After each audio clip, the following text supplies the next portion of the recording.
संत बाळूमामा अत्यंत कष्टमय आणि खडतर जीवनक्रम जगणाऱ्या या धनगर समाज घटकात उमामहेश्वराने बाळूमामांच्या रूपात जन्म घेतला. मायप्पा एक सत्शील धनगर आणि त्यांची पत्नी सत्यवा मोठी सुशील आणि भाविक होती. ती विठ्ठलोपासक होती.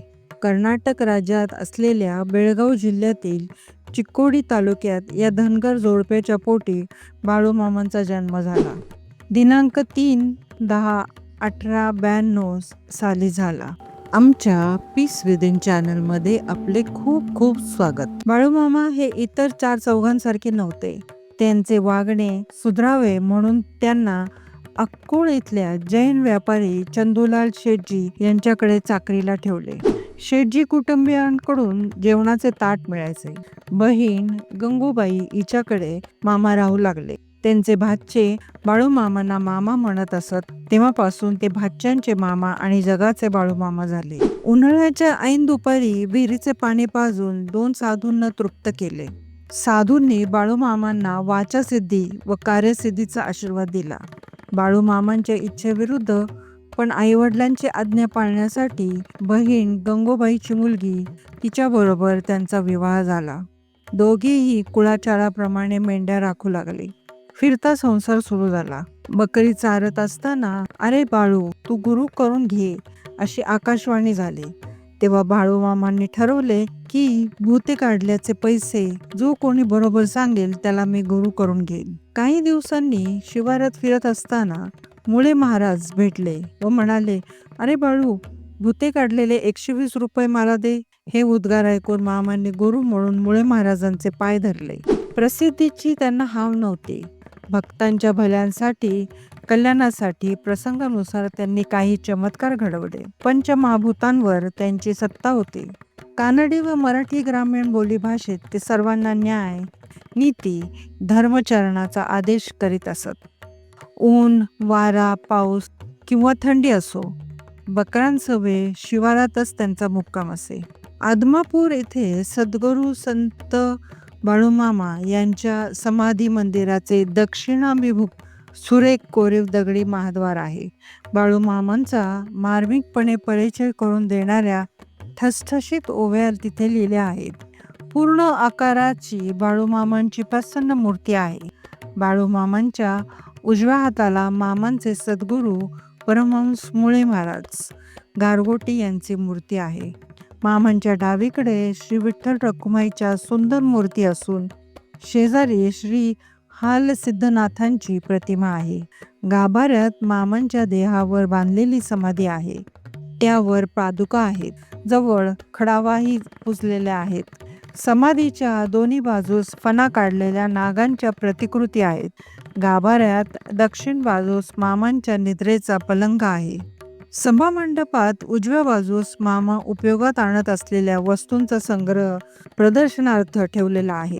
तसेच मामांच्या विविध प्रसंगातील आकर्षक रंगीत सुंदर फोटोही भक्तांची मने वेधून घेतात. प्रसाद म्हणून तीर्थ आणि भंडारा हळदपूड देतात. विशेष म्हणजे भाविकांच्या कपाळाला भंडारा लावला जातो. आपले जेवण आपण घरून आणायचे, मामांना नैवेद्य अर्पण करायचा आणि साष्टांग प्रणाम करून मंदिर प्रदक्षिणा घालायची अशी पद्धत आहे. फाल्गुन वद्य एकादशीला जागर व द्वादशीला महाप्रसाद असतो. त्रयोदशीला पालखी, घोडा यासह मिरवणूक मरगुबाई मंदिरात जाऊन गावभर फिरून विहिरीवरून मंदिरात येते. यावेळी भक्तांना प्रत्येक घरातून आंबील, सरबत, फराळ दिला जातो. ढोलांच्या गजरात गगनभेदी आवाजाने भंडाऱ्याच्या उधळाने एक आगळ्या वेगळ्या मांगल्याची प्रचिती येते. सकाळी 9 ते दुपारी 4 वाजेपर्यंत हा कार्यक्रम चालतो. लागलीच अमावास्या आलेली असते. नंतर गुढीपाडवा. रविवारी वाऱ्या करणाऱ्या भक्तांची ही संख्या खूप मोठी आहे. सर्वांना नाचणीचं आंबील प्रसाद म्हणून दिला जाते. कॅल्शियमयुक्त, सकस, जीवनसत्वयुक्त नाचणीचा प्रसाद हे इथले वैशिष्ट्य होय. मामांच्या जन्मतिथी दिवशी पहाटे समाधीला अभिषेक होतो. भजन कार्यक्रम असतात. सकाळी 9 वाजल्यापासून महाप्रसाद सुरू होतो. दुपारी 4:23 कीर्तनोत्तर पुष्प वृष्टी होते. संत बाळूमामांना अधूनमधून कितीतरी चमत्कार करावे लागले. बाळूमामांच्या सानिध्यात माणसे सुधारत यात काही नवल नाही. मामांच्या सहवासात प्राणी जनावरे अवगुण टाकून सद्गुणी होतात हे विशेष होय. भीमा नावाच्या त्यांच्या पांढरा शुभ्र केसाळ कुत्रा एकादशीच्या दिवशी फक्त दूध पित असे. दुसरे काहीही घातले तरी खात नसे. इतर वेळी सुद्धा त्याचे खाणे शुद्ध शाकाहारी असे. मामांच्या सहवासात असणाऱ्यांनी किंचित खोटेपणा आणि चोरटेपणा केला तरी त्याची भयंकर फजिती होऊन त्याला पश्चाताप होत असे. आजही मंदिरात किंवा बकऱ्यांच्या कळपात गैरवर्तन करणाऱ्यांना पदोपदी प्रचिती येत असते. स्वच्छ पांढरे धोतर नेसलेले, पूर्ण हातभर शर्ट, डोक्याला तांबडा रुमाल आणि पायात कोल्हापुरी कातड्यांच्या चपला, मेंढ्या राखण्यासाठी हातात काठी, सुमारे 5.25 फूट उंची, प्रमाणबद्ध बांध्याची शरीरयष्टी, निमगोरा सावळा वर्ण, रेखीव नासिका, प्रमाणबद्ध चेहरा, भव्य कपाळ आणि भेदक दृष्टी असे मामांचे दर्शन असे. पादस्पर्श दर्शन कोणीही घेत नसत, दुरूनच दर्शन घेत. जोंधळ्याची भाकरी, उडदाचे डांगर, मूग उडदाची आमटी, हरभऱ्याची आंबाड्याची पालेभाजी, वरणा पावट्याची उसळ आणि शेवग्याच्या शेंगाची आमटी हे मामांच्या खास पसंतीचे पदार्थ. दर एकादशीचा उपास फक्त द्वादशीला स्नान करून उपास सोडत असे. त्यांना सर्व योगसिद्धी अवगत होत्या. त्यांच्याकडे वाचासिद्धी होती. एकांतात दीर्घकाळ राहणे, बाभळीच्या काट्यावर आरामात विश्रांती घेणे, अद्वैत अवस्था स्वरूपात समाधीत तासनतास डुंबणे, सांकेतिक भाषेत सूचक बोलणे वगैरे त्यांचे प्रकार सामान्यांना अकालनीय होते. वयाच्या 74व्या वर्षी मामा सगुण रूप अदृश्य झाले.